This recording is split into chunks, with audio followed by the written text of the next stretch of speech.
Back in 2006, we had a first sort of travel survey, and this was not nearly as good results as we got here in the science park, I have to say. We only got about 650 responses, but this was from a kind of very low level of awareness of the need to kind of think about travel issues.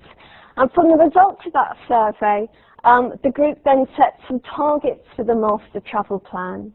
And they were to increase by 50% by this year the share of people walking for their commute journey who are within a defined distance, 2 miles, cycling to work again within a defined distance, 5 miles.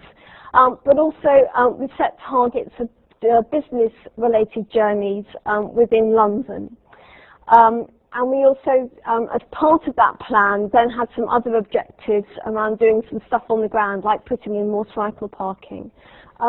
That site is about to be archived, as I explain in a minute, but if you want to have a look at that, that's still just about online at the moment. So underpinning that plan, we've had a whole series of measures and services that we've been offering. This is just some of the examples of our cycling services. We've had pink folding bikes that we've offered to businesses on a trial basis to be pool bikes, so people can try them out for those work-related trips. We have an annual cycle maintenance session where employees can bring their bikes in for free. And also we now actually go out to the bigger businesses and do them on their sites as well. We've done quite a lot around cycle security because that's a very big issue in London at the moment. So we sell discounted, really good bike locks, and we try to spread the message about people registering their bikes and having a picture of their bike, so if it does get stolen, they can be identified. Walking, we're going to be doing more on this next year, but one of the key things has been liaising with Transport for London as part of what's called Legible London. Legible London is the scheme you can see on the left-hand side there. Very good maps on the street, so that you can locate yourselves with sort of signposting going on. So the group, for instance, was involved in a workshop session sitting there with the drafts and the maps and saying, yeah, actually we don't call that building that, we call it something else, and working out where the location should be for what they call these monoliths. Very early on, we also developed an interactive map, which at the time was really kind of cutting edge. It now looks a bit tired and dated, so that's one of the things that we're going to be updating in the near future. But that had things on like cycle parking and bus stops and kind of key buildings in the area. Critically as well, that master travel plan was all about providing a framework for individual site-based travel plans. And in the last few years we've worked quite closely with Transport for London in a role that I like to term the kind of marriage broker. So we would, if you like, warm-up contacts in companies for people to then come in with specialist support to help individual travel plans. So we've got 11 of those now in place. Supported by our pool bike scheme. A company couldn't get a pool bike until it had completed its staff travel survey. And we've also been trying to provide ongoing support for surveys and incentives. Other things that are perhaps a little bit off the kind of mainstream travel planning or mobility management agenda, but for us have been really important. The first is that we are in an area of London that even in the recession is witnessing the most extraordinary levels of new development. We have railway works going on, we have the extension of the Tate Modern, we have some very large-scale residential developments and mixed-use developments. We have the extension of another commuter rail station. You name it, we've got it at the moment. And what that means is that there's a lot of disruption in the area, whether it be road closures, whether it be public transport services not operating as normal. And so what we do as an organisation is to bring together all the people who are working on those projects and produce a monthly and a quarterly newsletter. The quarterly one is printed and is in a kind of very accessible format. The monthly one is kind of more like a bulletin board of what's going to be happening when in terms of the projects in the area.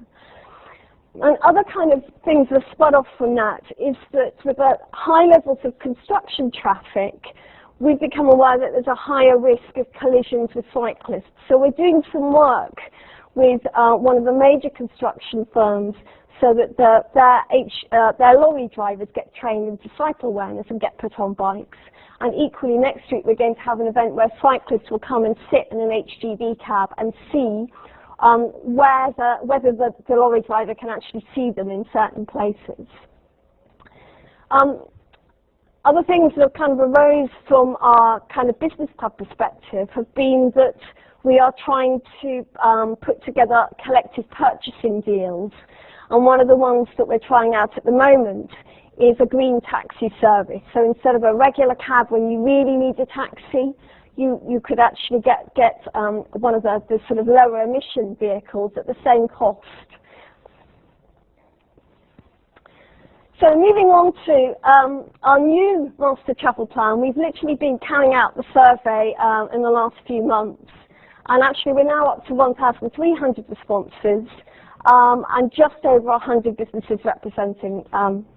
And what's coming out very clearly from this is that actually things have changed over the last 5 years. We've got a much higher share of people who are commuting longer distances by train, but a very preliminary analysis suggests that we have probably met our targets that we set in 2006 for increasing walking and cycling, so we're very pleased about that.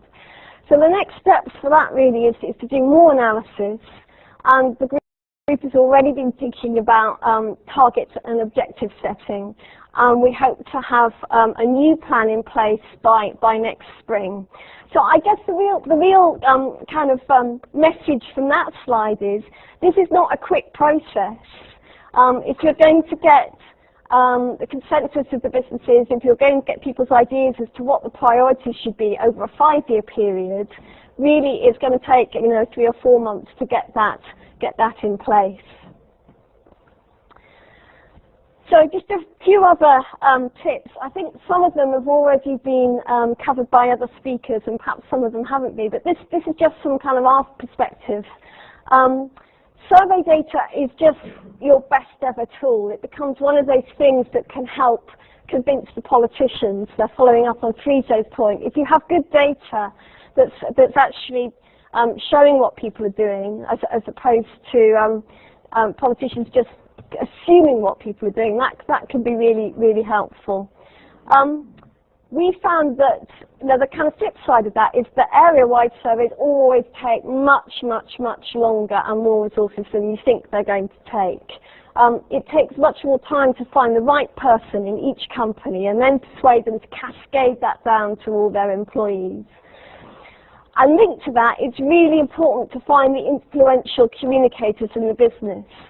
That's, I think, a slightly different point from the sort of senior management buy-in. That's incredibly important, but it's often somebody just below them who will be the person who is able to send the message out to everybody in the business, and they can be your real allies.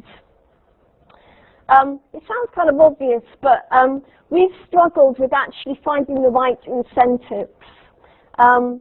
For somebody who's earning an awful lot working in some of the companies in our area, offering 1 bottle of champagne kind of doesn't really do it for a prize draw. You have to find something else. So we've been actually trying to tailor our incentives to different companies. And for some people, theatre tickets is much more appealing than the bottle of champagne. Get your businesses to set the targets. Don't do it for them. And include some strategic objectives, which is all to do with you getting a service going as opposed to achieving some kind of modal shift. And I think targets, in our case, we found it's been really useful to have multi-annual targets, but then you also need annual plans that help move towards those targets. And we've also found it's been really crucial to report back on progress and to allow businesses to tell you what their priorities are, and they may have changed. So again, having a sort of 12-month cycle where people can come back and say, well, actually, we thought this was a priority for us last year, now it's not. This is really what we need to do. And last but not least, don't go without branding and face-to-face meetings. We found that to be absolutely crucial. So that's Better Bank slide.